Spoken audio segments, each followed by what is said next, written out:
violent wind drives the tower sideways, throwing the massive suspended weight into motion.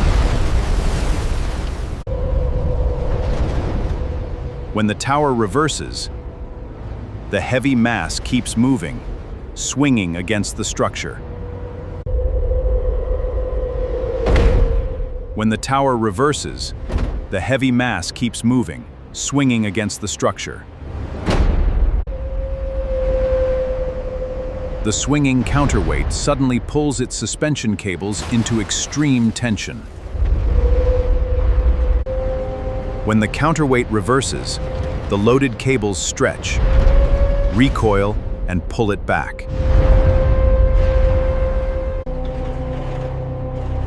The cable tension pulls directly into the ceiling anchors, transferring the counterweight's opposing force into the structure. The violent counterweight movement drives the hydraulic dampers into motion.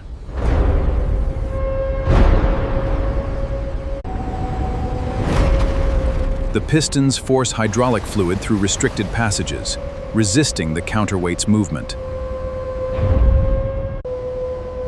The hydraulic resistance slows the counterweight, sending the resisted force into the structural frame.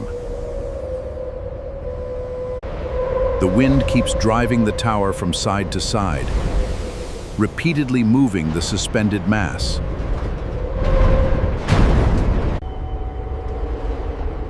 Each swing meets hydraulic resistance, removing part of the motion before the next reversal. Swing after swing, the motion falls, until the tower settles into controlled movement.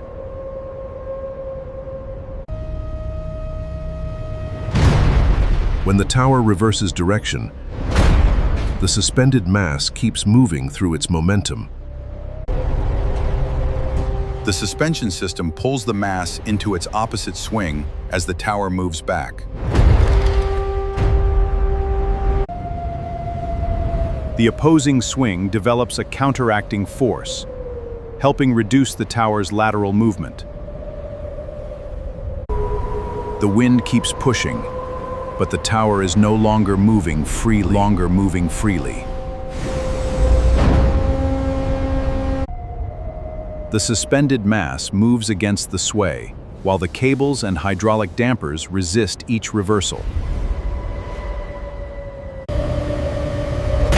The wind remains powerful. The movement has been brought under control.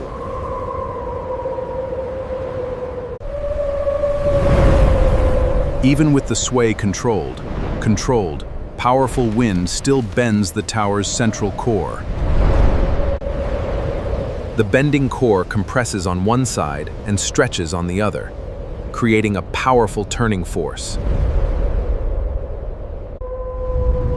That bending movement reaches the outrigger level, loading the massive trusses that connect the core to the tower's outer columns. As the core bends, its movement violently pulls against the outrigger connections. The massive trusses engage the outer columns, turning the core's movement into opposing structural forces. The outer columns react against the trusses, creating an opposing force that fights the tower's rotation.